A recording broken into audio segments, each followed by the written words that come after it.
Hi, I'm Christina Applegate. And I'm Jamie-Lynn Sigler. And this is Messy.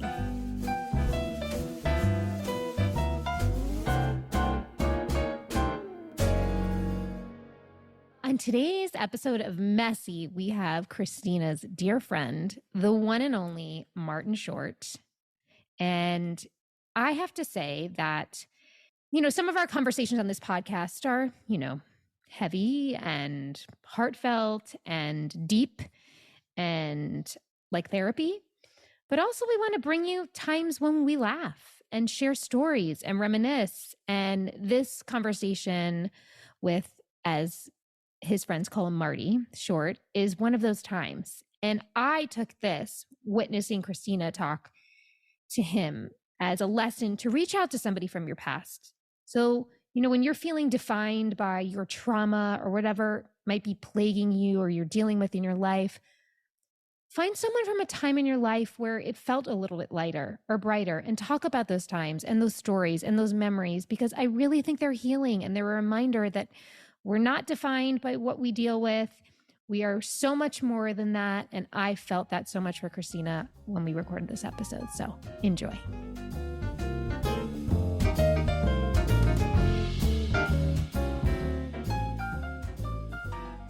Can I intro you? Yes, and action. Thank you, my love. Hi, everybody. So today is an incredibly exciting day because we have not one of the funniest people I know. He is the funniest person that I know, on and off.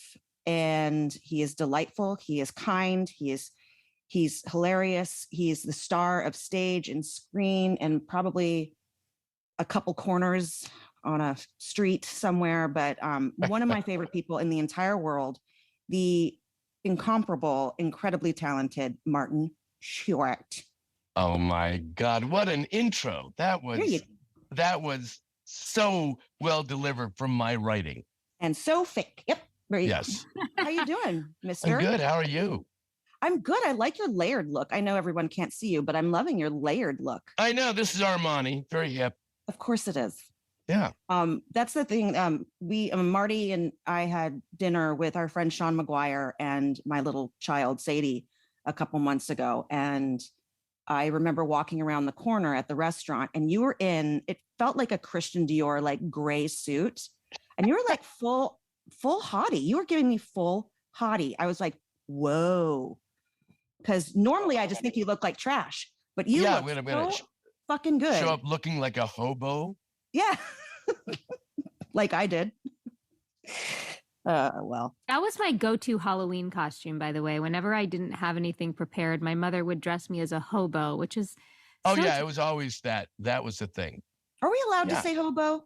Or are they any? There aren't hobos. Well, I don't know. Probably not. No, well, because that's a kerchief on the stick. And I don't think there are. Which, by the way, stands for Homeward Bound. I looked it up. So, okay. Well, actually, that's kind of delightful. Less offensive? Yeah. Yeah, I guess. But I have a feeling, I don't think hobo is one of those words that you just, I couldn't hear Biden's using hobo. No. Well, actually, I could. Yeah, look at all you hobos out there. No, I think if you're referring to a group of people, that's probably not good. But we're talking about, the 1930s. No, we're talking hobos. About, a classic that, we can, you know what? Clip, yeah, clip, yeah. There we go. Can you tell me how you two know each other? Oh, God. We met in 2000, whatever you call it, 2000, on the set of a marvelous film called Prince Charming that took about 8 years to come out. It was that hot. Did it even ever come out? Yes, on TNT. Oh, right. Okay. I'm sorry. Yeah, I played a what do you call it with the horse and the carriage? I played a carriage rider driver. And in Central Park. And we were transported. Was I a frog at one point? I can't remember. No. Sean was a frog, right? Because I had to kiss Sean. It's Sean McGuire. That's an actor. That's who we had the dinner, and that's why he played a prince, and then you guys were from a different time, the medieval time. Yes, Bernadette Peters was in it. Andrea Martin. Yep. who was the comedian guy? The Scottish, what was his name? Come on. Oh God. Billy Connolly. Billy Connolly. Really funny. Right. Really cool little cast. And we got in trouble every day because we had fun. But the people that were trying to get things on film were not, I don't think, very pleased with us for most of the time. Oh, I ain't pleased. You know, they were lucky to know us. There's that. But we had so much fun. No, I mean, I really do. But really, when you think of it, when you make a movie or do anything, the only thing that you can control is having fun doing it, because you don't know if the end result's going to be a nightmare. The director is horrible, going to make only bad choices, but at least you can have laughs doing it. I tend to close down if it gets tense, you know. Yeah, well, that's no fun anyway. But we had, I have to look back on like my journeys in this whole thing and say that was probably the most fun I've ever had on set because of you and Sean. That was a riot. We had a riot. And Sean too. Sean, how sweet is Sean? So the best. It was a great time. So we've known each other for 23 years. That's right. And you're still friends since 2000. Well, it depends on which one of us you ask is really the question. Yeah. No kidding. I love you so much. The last time Christina came up to me, we were outside of a mall, and I just turned to her and said, "I'm not signing." So, you know, I don't always recognize. Asshole. Yeah. Christina loves a mall. Oh, yeah. Yeah, I know. Especially with MS. Malls are fun. Malls are good fucking time with the fluorescent lighting and the humans. Well, by the way, I can't speak for the world, but I haven't been in a mall for a long time. Yeah, there's no reason. It's no longer hip. No, you buy stuff on the line. Yeah. On the line. You buy stuff on the line. You buy stuff on the line, okay? Yeah. You go to that thing called the line. Yeah, the line. Another thing I wanted to bring up, because it makes me sound like really, really cool, is I think it was like for 15 years, I think Marty and I did Shakespeare together, which is like, that's right. You would never hear all of those words in one sentence. Never. Christina Applegate, Martin Short, and Shakespeare. No. Well, maybe Marty. Well, no one, you know why? Because no one was really asking for it. No, it's not real. I mean, it's real. We do a good job, but you know what? Sure. I tend to go a little broad, which is a stretch for me. It's like, you heard me. You heard me. He never went off book. He never took center stage. Wait, I need more details about. I was in a nude suit at one point. You know. Oh my! Where was this? Simply Shakespeare. Explain. Simply Shakespeare is this wonderful organization that brings Shakespeare into like inner city schools and kids that don't have as much to be able to learn this like beautiful poetry that this guy wrote. And so it was a fundraiser for this organization, and we did it every year, and we no longer do it, and it makes me really, really sad. But it was the most fun you can have in. Why don't we do it? I think, without throwing under the bus, rhymes with Ida and Lam. Don't want to do it anymore. So yeah, I think COVID happened. That was a big thing, and it was so stupid because you had on the stage this group. Oh, it was people. Insane. Oh, yeah, like mind-blowing people. Who else would do it with you guys? Oh, William Shatner did it one year. Wow. No, William did it a few years. Yeah. I was there for 15 years straight, basically. Yeah. And then you, me, Jason Alexander, and Bill were kind of like the ones that were always there because we never had anything else going on. No, when no one's hiring you, you sure have time. You do. Right. But we had like Kenneth Branagh. We had a cat, like some of the biggest stars in the world. But I know who my dorkiest like moment was, and then I want to know if it's yours the same. The person that was there. I know who you're going to say. Well, why don't you say it then? Paul McCartney. Fuck yeah, Paul McCartney. He did it. He acted in it.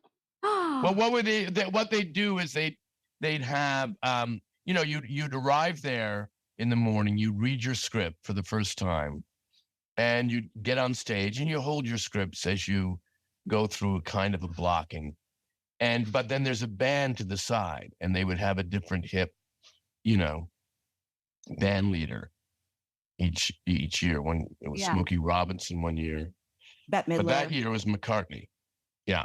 Oh, I see. We had Natalie Cole. We had Faith Hill, Tim McGraw, Reba McEntire.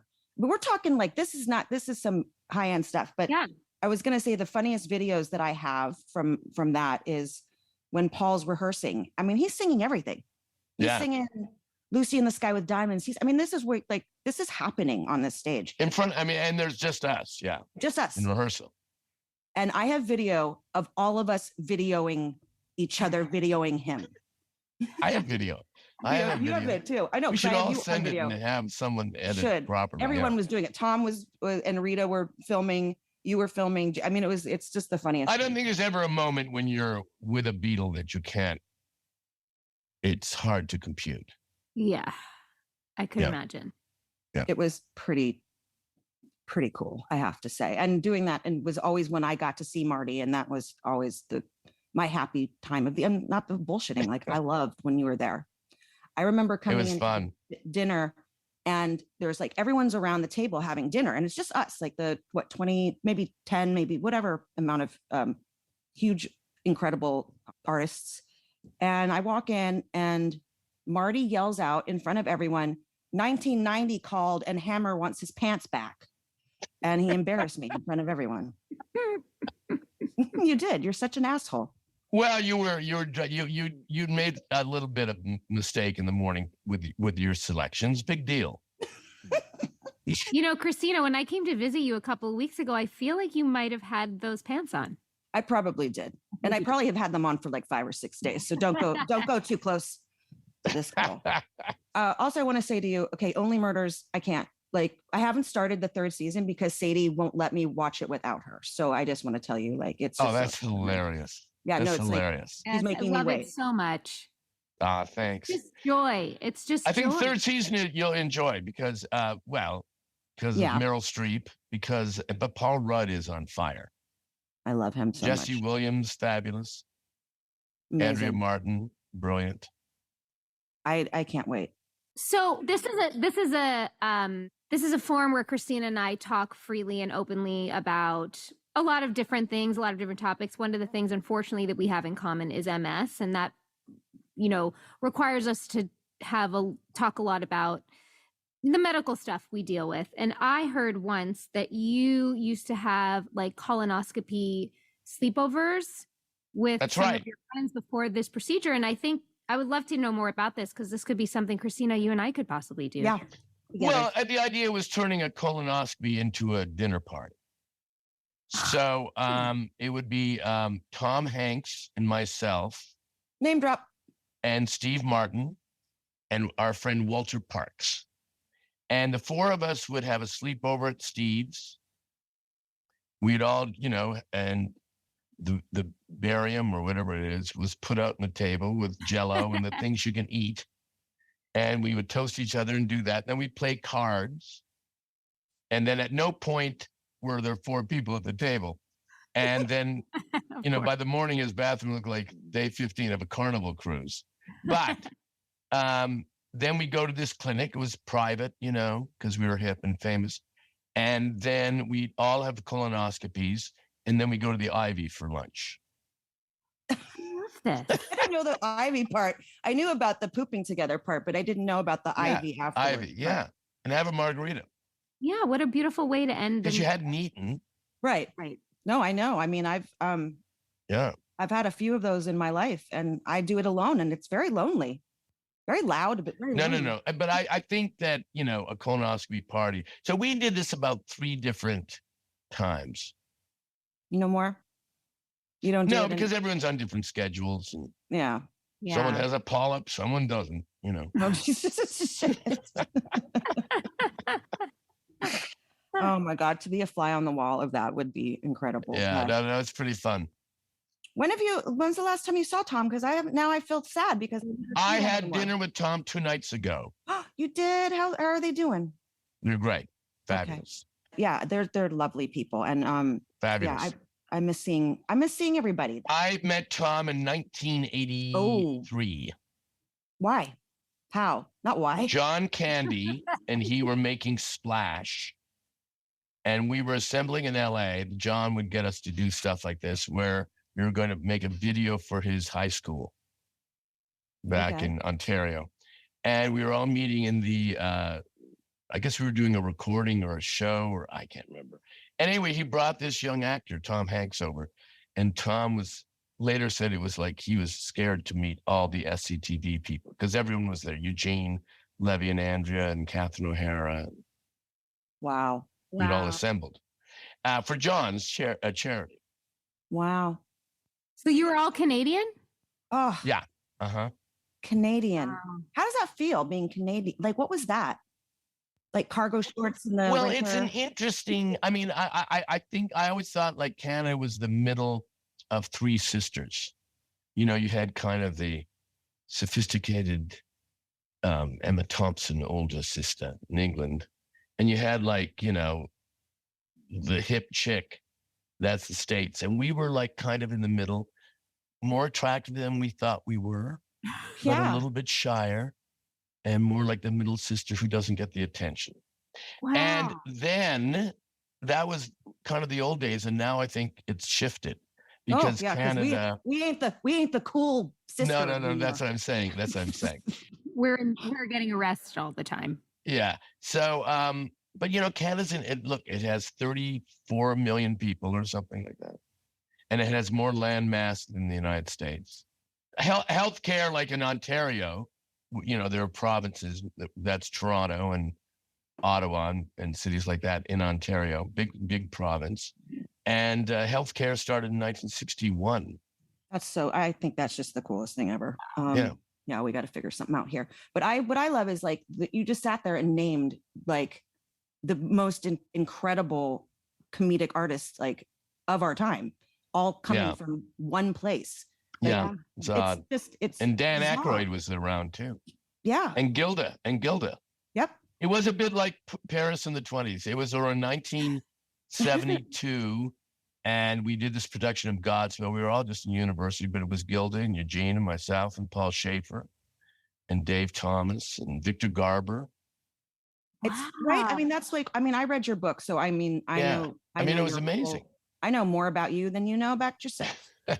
Anyway, no, I don't. But just when I was reading that and I'm like, holy shit, it was just like one group of people like together and that were legendary. I mean, what you guys have done is just, not you so much as the others, but no, I know. I understand. Yeah. I get it. You are my hero. You're my hero. I love you so much. But just incredible. Love you too. So, yeah. Yeah, no, that was an amazing time. Yeah. I'm sure like creatively just. Well, then it kind of extends because then there was that Canadian scene and then Lorne Michaels, also Canadian, started SNL and his first hire was Gilda. That's so incredible. Yeah. I remember meeting Lorne backstage of Godspell when we, because we did it for a year, this group. Danny Aykroyd was always a guy who just was around, but wasn't really working. It was amazing.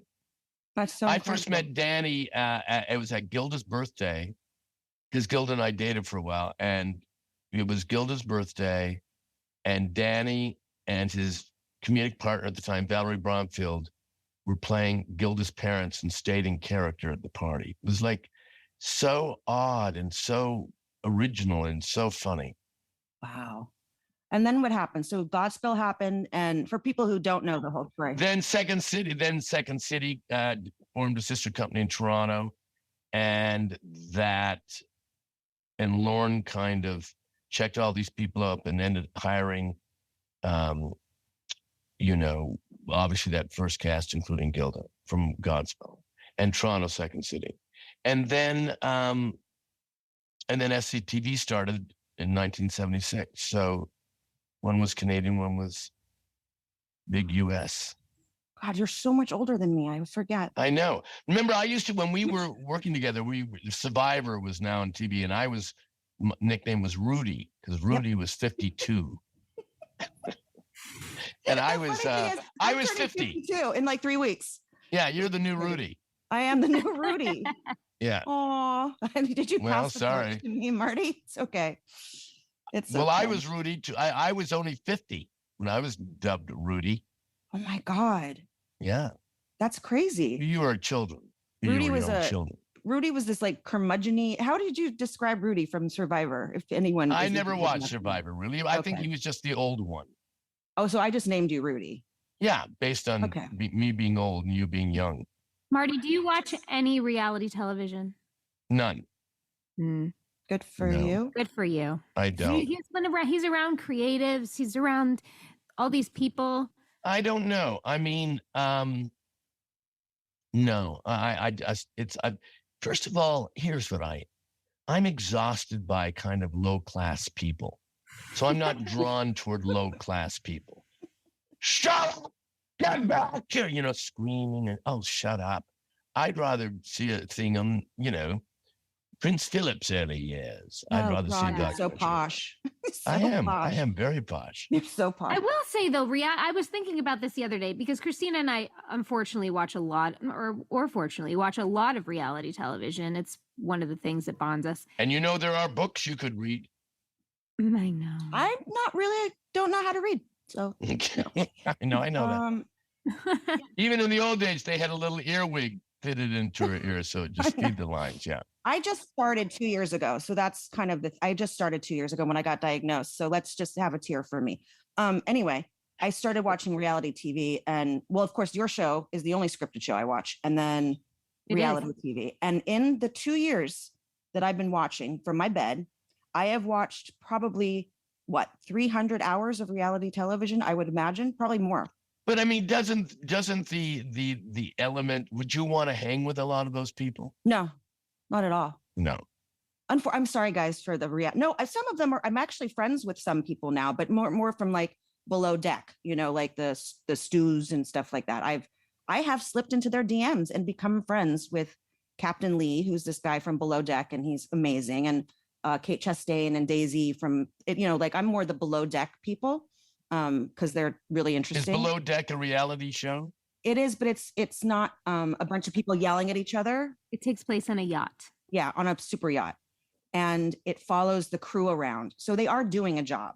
They are actually like doing a job. So they're not. But you see that, I'm just saying if it was following a crew around and they're all kind of polite and there's a little edge, that I could see myself getting into that.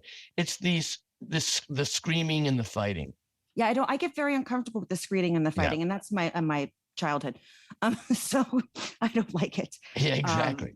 But what were you going to say, James? I'm sorry. I was just going to say though, but I feel like it's a specific talent to be a reality star in which you're almost willing to let yourself be used. Yes, it's called having no shame. That's right. Yeah. Right. And when you abandon any kind of, I don't care what they say about me, to hell with my epitaph, it does free you up.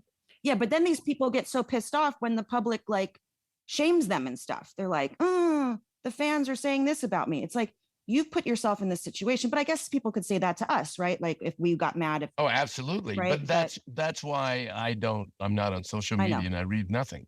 Okay. Well, you shouldn't. And you have saved yourself a lifetime of really just wasting time. Yeah, for sure. Just Googling your own name. Yeah. Yeah. No, I don't do that, but I was asked to be a housewife for Beverly Hills. No. Oh, really? You didn't know this? I didn't tell you this? No, when? They asked me to be one probably 10 years ago, wow. I would say.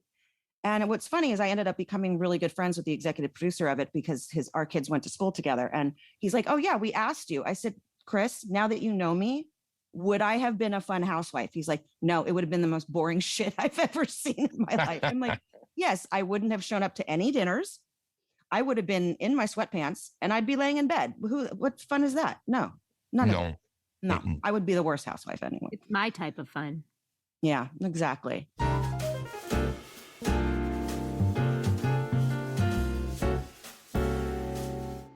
Messy is sponsored by BetterHelp. This podcast has been my therapy in very many ways. We've talked about how important therapy has been in our lives. Since our teens, right? We've both been in therapy. Yes. But it's so easy to ignore what's going on in life. We could blame ourselves and of why we're dealing with it or not dealing with it well. But the truth is, as human beings, we are all needing the tools to get through life, no matter what you are dealing with. Yeah. I was 13 when I started therapy. Amazing. I just love that, like, therapy has become the norm.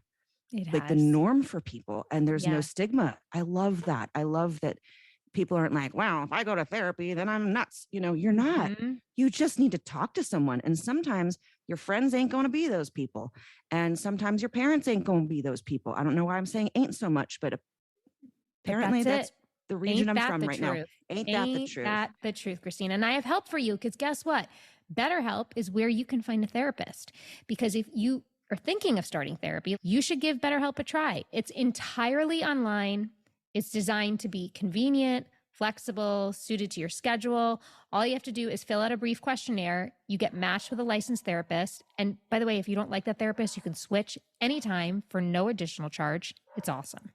Just do it, because we all need it. There's so many things going on in the world, whether we get into like what's happening outside of our land, outside of our home, and that creates such stress upon people, or you've got some crap you've got to freaking deal with from your childhood that you're holding on to. It's defining who you are. It's defining the way you're operating in the world. To just sit down with someone who is objective and listens. Nothing you say is bad or good. Everything you say is exactly what needs to be heard and felt. So that's right. Visit BetterHelp.com/messy today to get 10% off your first month. That's BetterHelp, HELP.com/messy.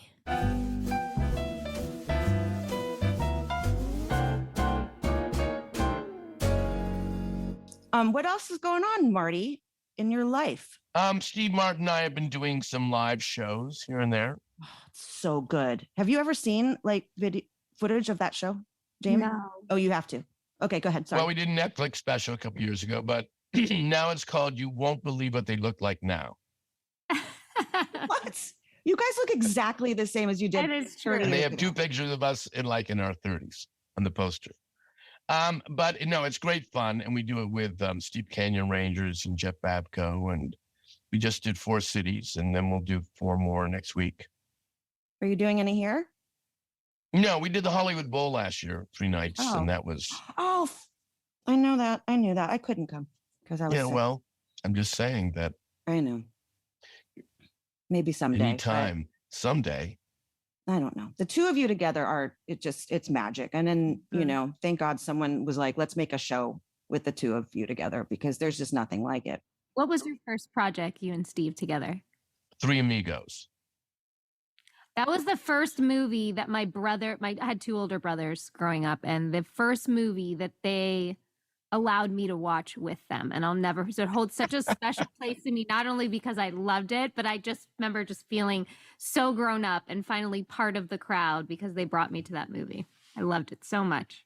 That's nice. Well, that you mean the theater? You went to the theater. Yeah. That's exciting when you go to the theater. I never introduced it to my kids ever. Really? No, why? Because then every time, I tend to finish something, and by the time, if you're a producer on it, by the time it comes out, you've seen it so many times, and then you never, ever really want to see it again. And so I was always afraid that, I'd always come home and there'd be the 3 Amigos on TV. And so, but when Ollie was around 9, or 10, came over from a friend's house and said, "Dad, did you know you made a Western?" I said, "I did." That's really funny. That must have been quite a set with the 3 of you. Oh my God. That was fun. It was loose. It was, yeah. It seems like it loose. might have been quite loose and hilarious. And we had great fun. Played a lot of Scrabble, I remember, in Chevy's trailer. And we had many, many laughs. Many laughs. What year was that? I can't remember.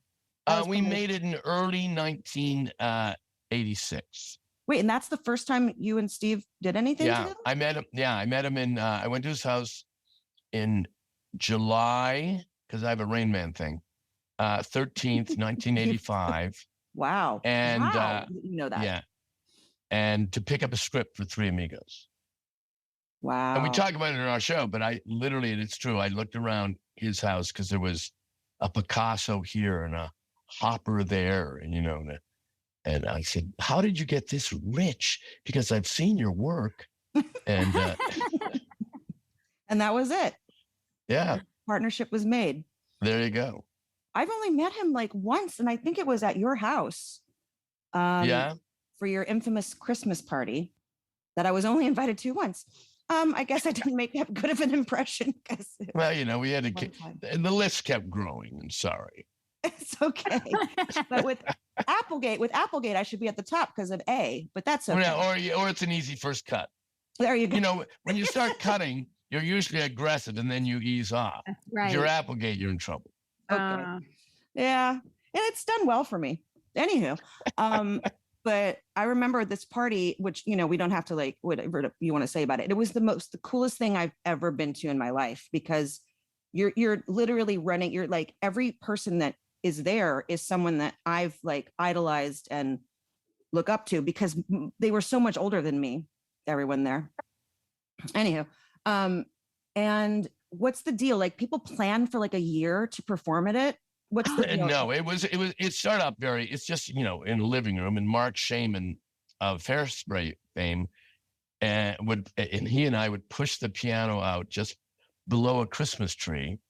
And then people in the living room or standing in the kitchen or dining room would come up and perform. And some of them, and then it became, in the first year we did it spontaneous. Then like the next year, people would prepare stuff. And then suddenly Mark had to come an hour before the party for rehearsal. Because Catherine O'Hara would be rehearsing something with her sister, Mary Margaret, or Nathan Lane was showing up that year. So, that thing. Oh, wow. No, it was, Jamie, it was incredible. I mean, Yeah. I've never, I think my mouth. And I was the MC, and I would bring people up, and, Bernadette would sing, "Have yourself a merry," Yeah, it was beautiful. Did you get up and sing Christina? Oh no, but this was my first year, and then I remember I didn't get invited back. Oh, no. She was high on the list. If I had been invited back, I don't know. Probably not. Well, but it's a moot point because you weren't invited back. I wasn't invited back. No. And that's okay. I don't hold a grudge. Just remember it real well, but I don't hold a grudge. Just brought it up. No, one thing about you retain no bitterness. No, none. But it was so fun. I love that. I don't know. Everything I've gotten to have the pleasure of hanging out with you has been. Oh, we have had some great laughs. And I agree, those Shakespeare things were fun. That was the best. I mean, yeah. Could you imagine but we were there for only not even 12 hours. No. Well, you'd get there. You would get the script and perform it that night. Yes. Yeah. You'd do the read through. Then there'd be some food. Then you put it on its feet. Right. And they'd mic you, and then you'd screw around. And what if I did that? And then there'd be a dinner break. And then it was the show. But you hold your script, of course. Yeah. But it's like a long show. Yeah. It's like 12th night or something. Yeah, we did it was always comedies. It was Shakespeare comedies because, right. Like Two Gentlemen in Verona and then 12th Night and, stuff like that. And the one I was going to say about the Paul McCartney one is I was the only one who had a scene with him, like an actual scene with him. That's right. And our director said, "I want you to just plant a huge kiss on him." And it wasn't in the script. And so I did. And I kissed him. I remember kissing him. And he goes, "My wife is in the front row." And I went like this to the audience. I was like, "Yes." And the place went wild. Like, that's how loose it was, that you could kind of do your own thing. I remember one time, I think Robin Williams, it was Robin. And Robin would these names. It was amazing. No, I know. They're like, and Robin Williams, he was doing his scene and it was going on for a very long time. What we wouldn't give to have that back, of course, on this realm. But I think, were you there that year when he was doing that? I don't think I was there. Oh, shit. Well, at one point, I'm supposed to come into the next scene, and Tom just comes over and whispers to me, and he goes, Christina, get him off the ground. Like, it was kind of like, it was getting to the point of like, okay, now we're 15 minutes on this one bit that he's so off the script and so off the planet. Yeah. It was incredible. But that was his forte, you know, to just, especially with Shakespeare. Yeah. Yeah. What was your favorite? If you can remember back, I mean, I know your memory's probably lacking a little bit. Just kidding. Your amazing memory. Like, of all those. Hey, what? Rudy. Yeah. Do you remember one night that you played something that was like really stands out to you, and you remember of that night, of that particular part of our life? Not really. No, I don't. It's very weird. I have very specific memories about like my childhood or dinners and Steve Martin. If we're driving in the car and he'll mention something and I'll say, oh yeah, that was like early 68. And he looks at me and goes, like, cause he can't, wow. That is like totally irritating to him. However, I can't remember what theater I've been to. Right. If I've been to that theater before, because you kind of go in, sound check, and leave, hotel, and then fly away. Yeah, that I could imagine being difficult to like have it be there, because it's such a fast moment. So, in answer to your question, long-windedly, I would say no. No, well, I do. I remember, because you actually, I think you played Puck a couple of times. I'm sure I did. What a stretch. Yeah. There's no one that could play Puck like you played Puck, because you know your thing, your swivel walks. You're like, yeah. You're such a sprite as it is anyway. I was watching something with you recently. I can't remember what it was. And I actually remember thinking to myself, no one moves their hips better. You really have, like, I really hope you never need them replaced, because no, that would be a drag. You'd have to keep the old one in a frame or something. The old hip. It should be dipped in gold. You know what they say about swivelly hips? You know what I'm saying, Shorty? Like Elvis, you mean? Yeah. One thing one of my regrets in life, and you probably wouldn't have even asked me to do it, is to be interviewed by Jiminy Glick. I like. Oh my God! Why didn't you? Did we know each other when you were doing that? You said no, Christina? No, I've never was asked. Again, I was only at the party one time. Yeah. Well, that was a problem. You didn't kill at the party. No, I'm trying to think. No. I did Glick after we met. Okay. Well, Primetime Glick started in 2001 until 2004, I think, or three seasons. Where did that come from? Because it's literally the most genius thing. I was doing a talk show for King World in 1999. 2000 didn't quite work out. And I wanted to have someone who could show up, at premieres or junkets. And that way you get more stars in your show. And I wanted to be completely anonymous, where no one would know me. And I remember making this film Pure Luck with Danny Glover, where I'm stung with a bee and I start to swell up.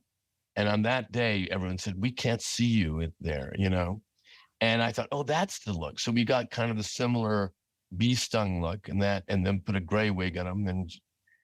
And then you play around with the character. First, when we first started, his name was Jeremy Glick. And then in the early pieces, we looped in Jiminy, because I thought that was a funnier name. It's so funny. It was what a perfect way for you to be completely offensive. Yes. Dave Foley from Kids in the Hall always said, you created a character who's as mean as you really are in life.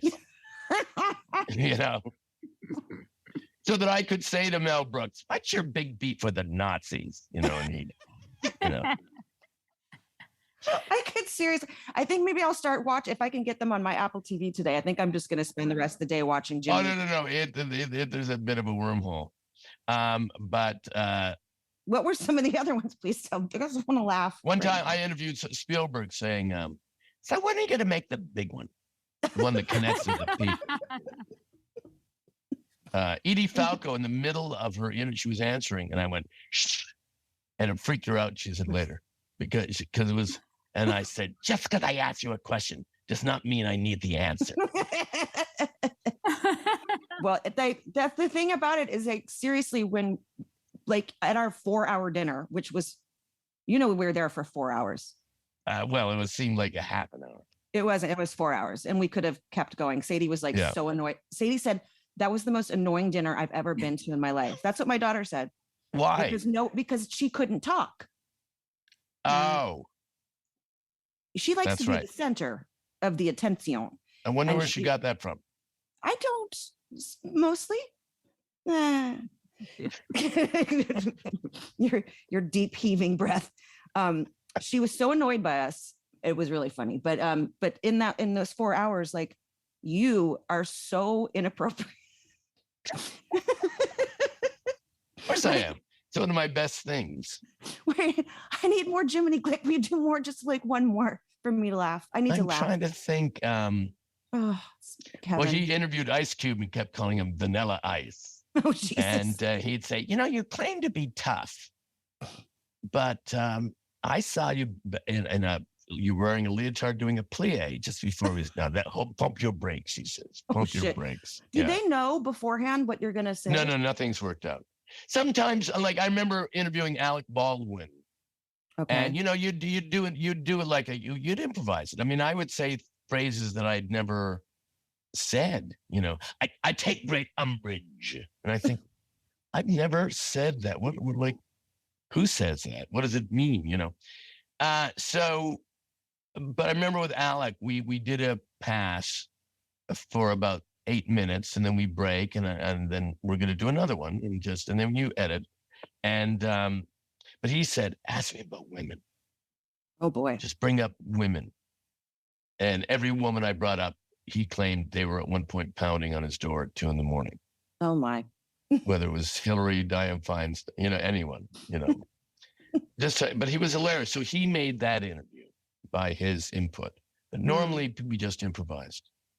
Okay. That was incredible. I mean, you opened the door for like Zach Galifianakis to do in between two ferns. But the thing is, that felt like everyone was in on it.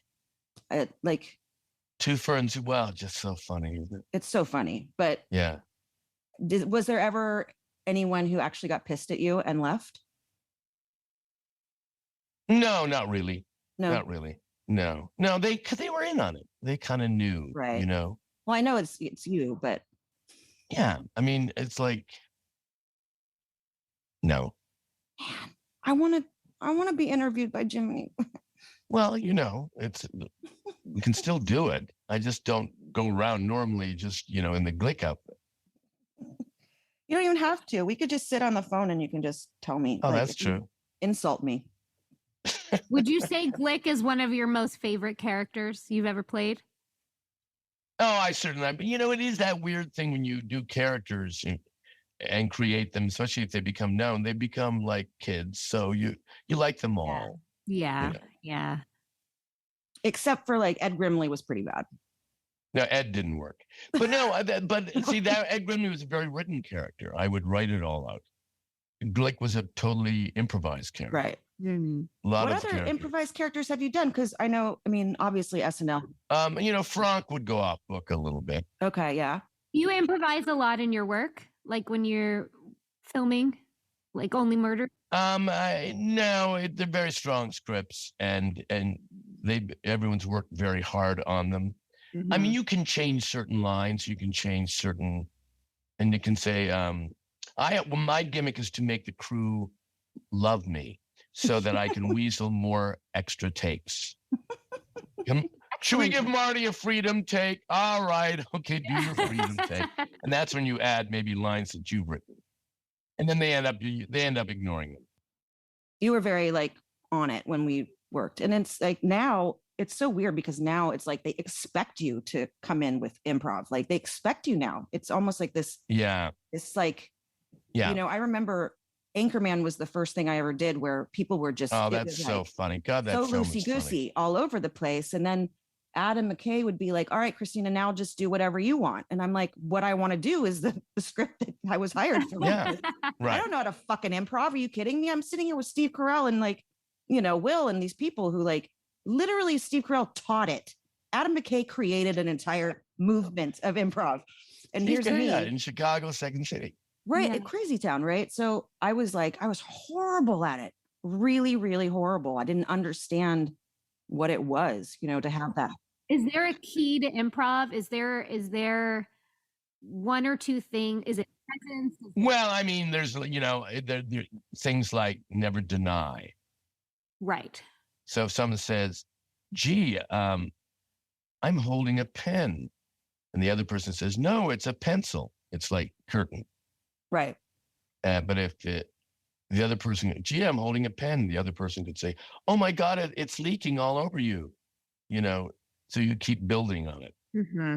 So that's one little thing. I didn't understand it at all. Now I do, I mean, with Dead to Me, it was constantly like loosey goosey, not, you did, obviously you respect. Well, and also at one point you get to know the characters so well that you get a sense of what that character might say in a different way, not say cause, but because, Oh, yeah. But when on our show, because our creator was the writer and she was on set all the time, it was like, yeah, it's is like, you're like, I know. Sorry about that. That once I you know. got it like down. Yeah. Ben. I did 3 shows with Neil Simon in the 90s, and he was very much, no, it's not the. Yeah. Mm-hmm. Very particular. And then they're like, well, Neil, yeah. I mean, I did Sweet Charity on Broadway. So I knew Neil and sort of, he was there a lot for our rehearsals. Right. But he and I actually got into a kind of a fight because I didn't like his rewrite. Could you imagine saying that to Neil Simon? Well, that wouldn't be the first time, I don't think. Yeah, but I was like, God, Christina, what an asshole. Well, you know what? In fairness to Neil, he wanted to hear it done. Like, I remember when the first thing I did with him was The Goodbye Girl, a musical with Bernadette Peters. So much. And we'd be in previews in Chicago, and he'd say, can you try that? Because Neil would be at every rehearsal and every preview until we opened. Can you try a new line for that? Sure. Can you try a second line? Sure. There's a third line. Then he'd start laughing. You're going to forget all this. I said, no, I'm writing it. I'm writing it in my arms. And but then after the show, at one point I'd say, oh, Neil, I stumbled over that 4th line you gave me. I know, but we're going to cut it. I said, but I did it badly. No, you did it badly. And it's also a bad line. So he just wanted to hear it done. And so why he would be irritated with you that day, if he was, is you not trying it. It was, yeah. But no. But there were other times when you go, well, this is like, this line's great, and this new line you're asking me to do is not great. Well, what had happened is he kind of changed Charity into like, it was more lascivious. The whole premise of it became more lascivious. And for me, because you were doing it. Yeah. So Horry McHorton's doing it. Exactly. And that I didn't like. When you hire a pro, and I think you know what I mean when I say pro. Hooky tooky, soda cracker.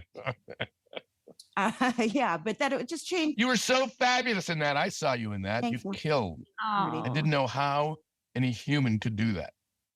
It wasn't easy on that broken foot, bro. That was not fun. I know. I remember. But it was one of the greatest times of my life. But anyway, he just made it different than like the spirit of what it had been. And I was freaked out about it. But and then we changed it back. So I was like, I can't, make her like slutty. I can't do that, even though she's a hooker, but she's not a slutty hooker. Does that make sense? Is that an oxymoron? I don't know. Well, I've only seen it with you and Shirley, and neither one were slutties. Right. That's what I mean. It had to have an innocence to it. Otherwise, you're not going to buy it and you're not going to feel something. But anyway, this interview is about you.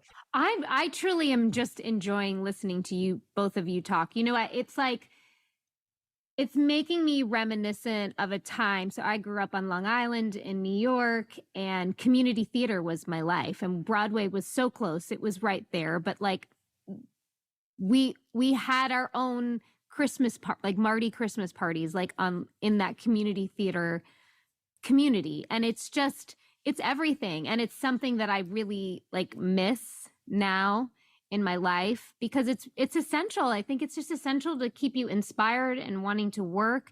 Just listening to both of you, I'm like just so like re-inspired. And sometimes I think like, am I done with this? Do I still want to do it? And then I hear you both speak, and it's just making me remember that innate love that was in me as a little girl that nobody around me was in this business. I just fell into it because I loved it. And it's just re-inspiring me. So thank you both, because I love hearing stories like this. It reminds me why I wanted to do it. Why did you want to do it, Marty? I don't know. I mean, I was just drawn toward it. I used to have, I grew up in Hamilton, Ontario, Canada, which is, 65 miles from Buffalo. So we would get our television through Buffalo, ABC, NBC, CBS. And then there'd be, Canadian stations, CBC, CTV, a local station. But that was, about 9 stations or something. And so when I would only look at American television and I'd look at American show business and think, well, that's like, look, I could be watching something that's taking place on Neptune. It didn't seem realistic to me. So I wanted to be a doctor. And that was my main goal. But only because I was only because I didn't care about science. I was just a fan of Chad Everett on Medical Center. You know what I mean? It was all show business. And then I would pretend to have my own variety show in my attic, and I'd record things. I had an applause record, and a gooseneck lamp, because even then I needed lighting. Wow. And so I would, but it all seemed like a fantasy and not something that you therefore would think you'd do. Mm-hmm. And then in university, I became kind of hooked. And so were you like in the drama department? Like, is that where you? No, I was in the drama, but I did switch from pre-meds to social work. It gave me more time. So I was, there were 3 divisions. And I would do plays and I'd do musicals, and Eugene Levy and I would do it. Ivan Reitman, the director, was at university then in Hamilton. Oh, wait, you guys were all at university together? Yeah, Ivan was a little older, but I met Ivan in my first year, and he was in his lab. And Eugene too? Eugene too, yeah. Wow. Crazy. Eugene. You guys like freak me out that your careers have spanned over like multiple, and I'm just to make you feel old, I'm just gonna say multiple decades. Multiple decades.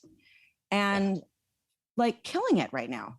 Like that is such a testament to your spirit and your talent and the joy you have performing. I mean, I think that's, don't you? Well, I was always, and still am, a Canadian. So in Canada, there was no real one to make a living. You always did the 3 mediums. You did theater, you did television, you didn't phone a manager and say, is this a good choice? You'd say to them, do I bring a suit? Right. And so you could do Shakespeare on radio in the afternoon and then do cabaret at night, or any kind of, show that was hip in New York, and they do a sister company in Toronto. You audition and hopefully get it. I mean, it was like university of show business. And so by the time you hit to the States, you had done more stuff than most American actors had. That's what I think. Like when I've like Sadie has asked me, like sometimes she doesn't want to be an actress anymore, but she had, said something to me. And I said, you have to, you've got to study. Like this isn't like just you're adorable, you're awesome, you have an innate natural talent. Like you better be like fucking good and know your shit, or else you'll be a one-off. Yeah. Right. And then, I mean, it's also, wouldn't you like to pick a career that you do more than 4 years, that you can make an investment. That's the thing for a lot of us. I mean, for most actors, that's kind of the deal, like the star goes up real bright and it fizzles just as fast as it went up. So what do you think the secret to this, like your longevity is? Because I know what mine is, but this is about you. And I want to know. Well, I don't know. I just think for me, I was able to, they don't want me in the movies. Oh, I'll go to television. Oh, no, they don't want me in television. Oh, I'll go to the theater. Well, they want me in the movies again. Okay. I mean, I think it's just being flexible and not, I used to have this great manager, Bernie Brillstein, legendary guy. Yeah. And I said to him once, what's the secret of show business, Bernie? Don't take it seriously. It's only show. You always say it's only show business. It's not like we're not splitting an atom here. It's show business. Yep. So I think that if you don't take it personally, that's a great a leg up if you're going to be in show business, because it's mostly being rejected. And even if you get selected and then your thing opens and they say you stink. So, you can't just be, endlessly affected by this stuff. No, you really can't. You've got to have a tougher skin than you think you need to have. Right. What people don't know is that out of, 10, whatever, auditions or whatever, 9 and a half of them are going to be no. And then you've got to be able to, whatever. It's not going to be because you read badly, which you then think it is. It's because when you're finally on the other side of the table, you realize, oh, it was about also, I was too young or too old or too fat or too thin or too something. Yep. That's what I try to tell. Yeah. Don't you feel too like you just those moments where you get it, or the jobs that you get it, there's a certain frequency that's in a room, for me at least, that I found. You just know when you leave, I think that this was the one. Like I don't know. I remember the first time I went through not working. So I'd now been in show business like 5 years. And suddenly there were just no jobs and there was nothing. And I remember every time I went down to the subway was leaving. I would run to the subway and it was leaving. I would walk slowly to the subway. It was leaving. And I thought, when it pulls in, my luck will change. Now, so, part of it, you just kind of feel like it's a stop sign and you can't, for some reason, they won't let you move forward. And then that ends. Yeah. I think having I have a friend she's trying to, start this in her life. And I was like, you have to have abandonment. You have to be abandoned from the outcome. And I think that a lot of people have this plan. Here's my plan and here's my shit. And even in a scene or just in your future, you've got to be able to say, might not happen. And you've got to have a total abandonment. And I think that's, I see you as a person who you live very abandoned. You're so innately funny because you're loosey goosey in life. I know that you've had unbelievable tragedies in your life, and when we all have, and that ripens who we are. But when I'm around you, I feel safe because you're just abandoned. Yeah, well, I certainly don't. I've never been driven by the admiration of strangers. I don't really care. Yeah. I appreciate that some people love you and some people hate you. And some people like the Stooges and some people hate the Stooges. No one's wrong. Did you think after you left, because sometimes when people leave SNL, for instance, that they have these big ideas that something's going to happen. And I think most of the time it doesn't really pan out. You've got Adam Sandler's kind of, parlayed into this huge life and Chevy and you, but did you, when you left, by the way, were you fired? Well, I only had a 1-year contract. Oh, Billy Crystal and Christopher Guest and Harry Shearer and I. Wait, that was only 1 year? We only had a 1-year contract. And so when that year ended, that was our plan. And then the following year, Lorne Michaels came back and took over. And I did Three Amigos. Oh my God. Because you made such an impact with SNL, I swear it was 5 years you were on there. Yeah, 1 year. Wow. But I'd done 2.5 years of SCTV. Right. Before that. And then I went right into SNL. Oh, SCTV ended and then we did SNL. So good, buddy. I'm going to just say this. This has been incredible. I miss you. Is there anything else you want to talk about? No, I'm just looking at this thing. Marty, could you see the plumber outside? There is an app for hat needs to be downloaded. Okay. Let me just respond. Mark read. Okay, I read it. Okay. All right, bye, guys. We love you so much. Let's have dinner soon. And absolutely. Really pleasure. Thank you so much. All right, sign out yourself off. Bye. Bye. Well, first of all, thank you, Christina, for having him on. He's just, it's nice to sort of meet someone who you've been a fan of for so long, and you really understand that the joy you feel when you watch someone perform is innately them. Do you know what I mean? Like he's just like the nuggets of advice that he gave that he didn't even realize he was giving, you realize are just the way he lives his life, and they permeate and they feel real and they stick with you. And I understand why you love him so much and why the world loves him so much. He's really special. Yeah, he is really special. Yeah. And hilarious. And I'm like, it's good to laugh. I feel like it was really nice to watch you laugh for a long time too. It's good for you. Yeah, it's been probably since I went to his dinner. I like laugh like that. And that was an incredible dinner. I wish I wanted it to last forever. And because and if you know who Sean McGuire is, he's such a sweetheart. And he and Marty, like, they talk over each other. So like basically you just watch this little show happening in front of you, and then maybe every once in a while you get a word in edgewise. But for me, it was just like watching a movie. Wow. He's an adorable, amazing. Marty is I'm really like one of my favorite people that I've ever known. Not worked with, not just worked with, like known in the human realm, not in the actor's realm. So I feel very, very blessed. I get it. I was really, really nervous, and I didn't know what to say to him. And he was so like very centered, you know, for Marty. Like really? Yeah, that's like was very casual for Marty, and he was being very honest and very truthful about stuff. And it was I didn't know what to say. You were great. It was perfect. I feel like I got to watch two people I love and adore in different ways, and in some of the same ways, have a lovely conversation. So thanks for inviting me to it. You're welcome. I'm so glad. Should we pull some cards? Let's do it. All right. I have mine here. Do you want me to go first? Yeah. Okay. Become aware that there are no accidents in our intelligent universe. Realize that everything that shows up in your life has something to teach you. Appreciate everyone and everything in your life.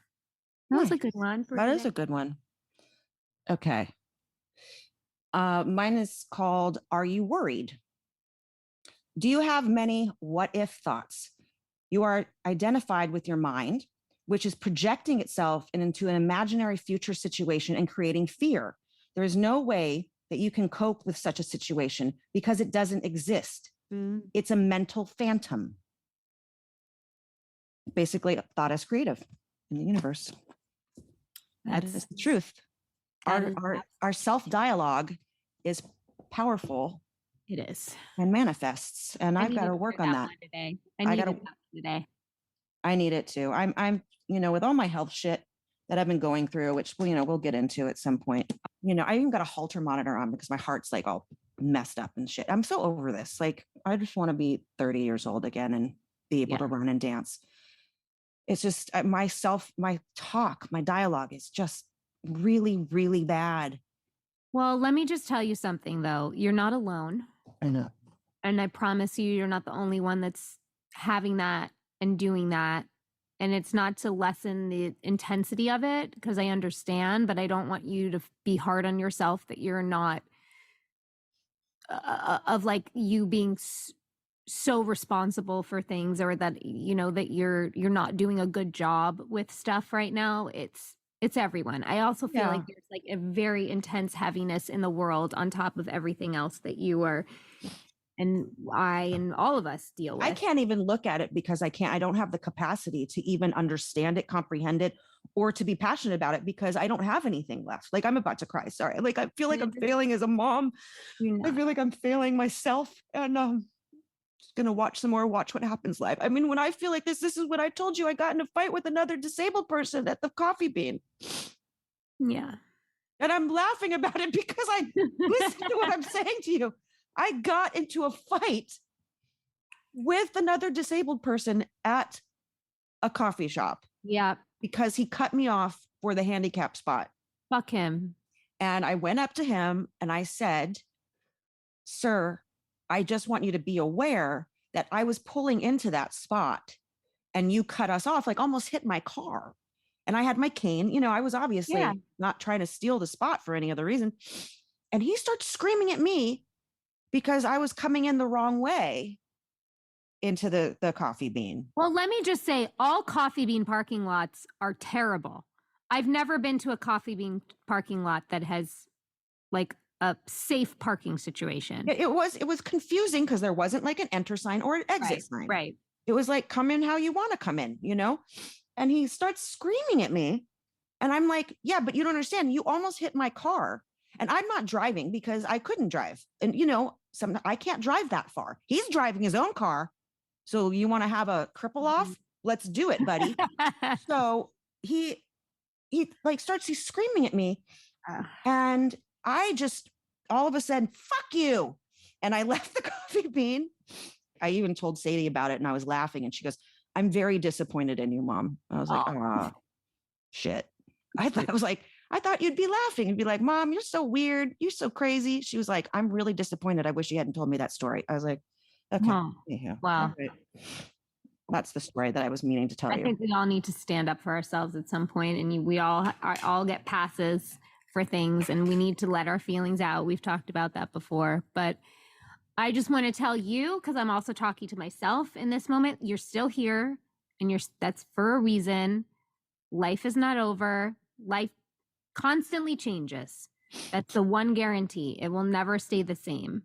I don't know if that means that we're going to both run and dance again one day, but I do know that in the conversation we had today, I've like never felt more creatively inspired again, where I'm like, I still love performing. And I really hope that you feel that too, because I don't know. there would be a real void without you. I don't think people give a fuck if I do it again or not. Let's stop it. There's a real void without you. And people like Marty I don't think waste time with relationships with people that are just, he's only friends with the upper echelon of creative people. And you're one of them. So I hope that you can take that from today and remember that. And I love you. I do miss it, I have to say, but I have other goals. And here's my goal. We got to put this into the universe for me. Let's do it. And then we say our, and so it is. Let's both say, okay. My goal is I want to be able to just jump off the ground, even if it's like 3 inches. I can't jump anymore. Me neither. I know. I can't hop and I can't jump. And I want to work really hard to just try to do that, because that to me is like one step in the right direction. I want to get off the ground just a little bit. Okay. Okay. And mine is, I just want to walk with confidence, looking up at the world, feeling free and easy and no pain. There you go. And so it is. This show is executive produced by Christina Applegate, Jamie-Lynn Sigler, and Allison Bresnick. Our audio engineer is Josh Windisch. If you want to show us some love, don't forget to leave the show a rating or review.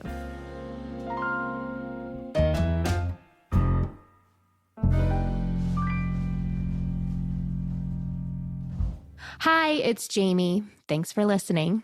I just want to let you know I am a paid spokesperson for Novartis, but this podcast is independent from my collaboration with Novartis.